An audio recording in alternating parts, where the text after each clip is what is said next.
بسم اللہ الرحمن الرحیم۔ خدمت خلق۔ بہت سی مشکلات ایسی ہوتی ہیں جن کے سامنے ایک اکیلا شخص گھٹنے ٹیک دیتا ہے، لیکن اگر اس کی کوشش کے ساتھ ایک یا چند دوسرے اشخاص کی کوششیں بھی شامل ہوں تو وہ ان مشکلات پر قابو پا سکتا ہے۔ اصولاً انسانی زندگی تعاون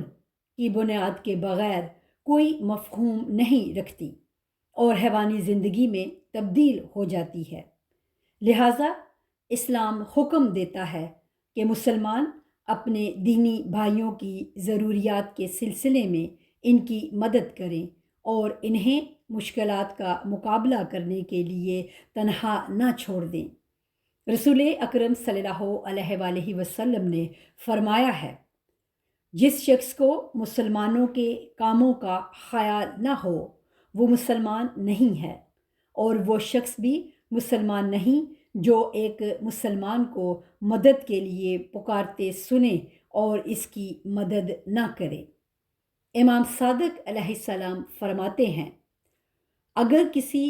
کا ایک مومن بھائی اس کے پاس آئے اور اپنی کوئی ضرورت پوری کرنے کے لیے اس سے مدد طلب کرے اور وہ قدرت رکھتے ہوئے بھی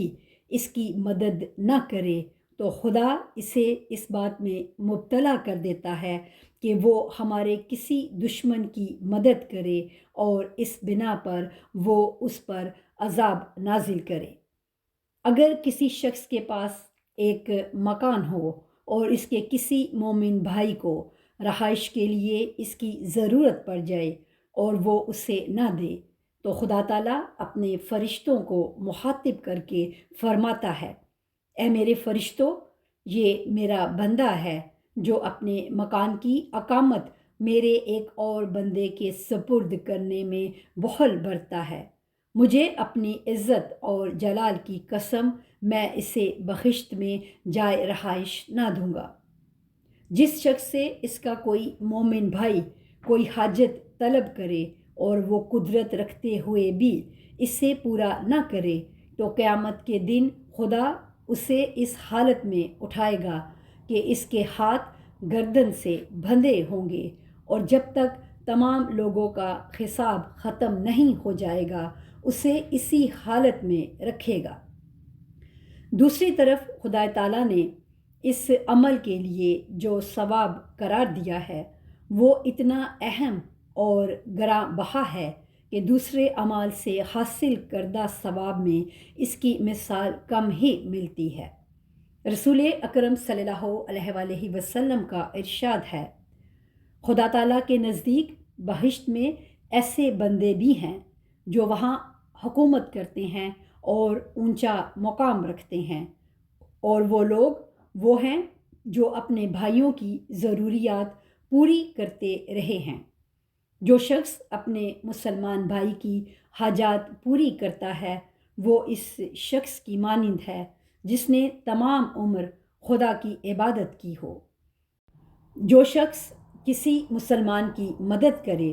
اور پانی یا تباہ کن آگ کا رخ اس کی جانب سے پھیر دے، جو شخص سیلاب یا آگ میں پھنسے ہوئے لوگوں کی مدد کو جائے اور انہیں نجات دلائے، خدا تعالیٰ اس پر بہشت واجب کر دیتا ہے۔ امام باقر علیہ السلام بھی فرماتے ہیں،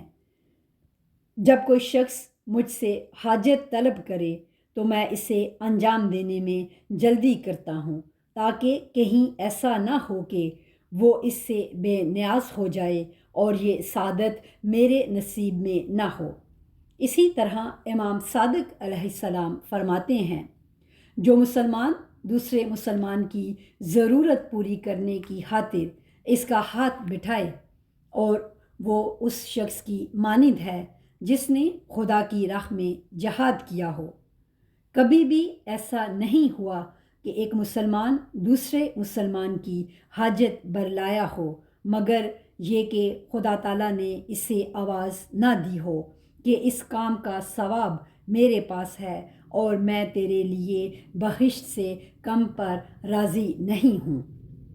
اور جو شخص اپنے دینی بھائی کی ضروریات میں سے کوئی ضرورت پوری کرے تو قیامت کے دن خداوند عالم اس کی 1,00,000 خواہشات کو عملی شکل دے گا، جن میں سے پہلی خود اس کے لیے بہشت ہے اور باقی میں سے اس کی قوم اور آشناؤں اور دینی بھائیوں کے لیے بہشت ہے، بشرطے کہ وہ بت پرست نہ ہو۔ جو مومن اپنے بھائی کی مشکل آسان کر دے، خدا تعالیٰ اس کی حاجات اس پر آسان کر دے گا، اور جب وہ اس کی ایک لغزش اور بھید مخفی رکھے تو خداوند عالم اس کے 70 بھیدوں پر پردہ ڈالے گا۔ خدا کی قسم، جب تک انسان اپنے مسلمان بھائی کا یاور ہوگا، خدا تعالیٰ اس کا یاور ہوگا۔ صفوان جمال جو امام صادق اور امام کاظم علیہ السلام کے رفقا میں سے تھا، یوں کہتا ہے: میں امام صادق علیہ السلام کی خدمت میں حاضر تھا۔ اہل مکہ میں سے میمن نامی ایک شخص وارد ہوا اور تنگ دستی اور وطن واپسی کے لیے سفر خرچ نہ ہونے کی شکایت کی، تو امام نے مجھے حکم دیا کہ اٹھ کھڑا ہوں اور اس کی مدد کروں۔ میں اٹھ کھڑا ہوا اور پروردگار کی مدد سے اس کی ضرورت پوری کی اور پھر دوبارہ مجلس میں لوٹ آیا۔ امام نے مجھ سے صورتحال کے بارے میں دریافت کیا۔ میں نے عرض کیا کہ خدا تعالیٰ نے اس کی ضرورت پوری کر دی ہے۔ آپ نے فرمایا: یاد رکھ، میرے نزدیک مسلمان بھائی کی مدد کرنا خانہ کعبہ کے اطراف میں 7 مرتبہ طواف کرنے سے بہتر ہے۔ اور آخر میں امام صادق علیہ السلام فرماتے ہیں: خداوند عزوجل نے یوں فرمایا ہے، لوگ میرے روزی خوار اور بندے ہیں، لہٰذا میرے نزدیک وہی زیادہ محبوب ہے جو ان سے زیادہ محبت رکھے اور ان کی ضروریات پوری کرنے میں زیادہ کوشش کرے۔ بلا شبہ مسلمانوں کو خوش اور مسرور کرنا اس بات کا موجب بنتا ہے کہ قیامت کے دن انسان خود مسرور ہو۔ امام کاظم علیہ السلام فرماتے ہیں: خدا کے بندوں کا ایک گروہ ایسا ہے جو لوگوں کی حاجات پوری کرنے کی کوشش کرتا ہے، قیامت کے دن ان لوگوں کے دل مطمئن ہوں گے، اور جو شخص کسی مومن کو خوش کرتا ہے، خداوند عالم قیامت کے دن اس کے دل کو مسرور کرے گا۔ مختصر یہ کہ یہ عمل یعنی اپنے ہم جنسوں اور مسلمانوں کی مدد کرنا اتنی اہمیت رکھتا ہے کہ خدا تعالیٰ اس کی نیت اور ارادہ کرنے کا بھی ثواب دیتا ہے۔ امام باقر علیہ السلام فرماتے ہیں: بعض اوقات یہ ہوتا ہے کہ کوئی شخص کسی مومن سے حاجت طلب کرتا ہے اور گو وہ اسے پورا کرنے پر مائل ہوتا ہے، لیکن اس پر قدرت نہیں رکھتا۔ خداوند عالم اس کے اسی ارادے اور باطنی میلان کی بنا پر اسے بخشت عطا فرماتا ہے۔ نتیجہ اس بحث کا وہی ہے جیسا کہ امام حسین علیہ السلام نے فرمایا ہے: لوگوں کا تم سے حاجات طلب کرنا پروردگار کی نعمتوں میں سے ہے، لہٰذا تم ان کی وجہ سے ملول اور پریشان مت ہو۔ امام علی علیہ السلام فرماتے ہیں: اس شخص پر حیرت ہوتی ہے جس سے اس کا مسلمان بھائی کوئی حاجت طلب کرتا ہے اور وہ اسے پوری کرنے سے پہلو تہی کرتا ہے اور اپنے آپ کو اچھا کام کرنے کے قابل نہیں سمجھتا۔ کیا یہ کام ثواب نہیں رکھتا کہ وہ اس کا امیدوار ہو، اور کیا اس وسیلے سے پروردگار عالم کے عذاب کو اپنے اوپر سے کم نہیں کیا جا سکتا؟ سچ سچ کہیے، کیا پسندیدہ اخلاق اور صفات میں بھی زہد پرہیزگاری برتنا چاہیے؟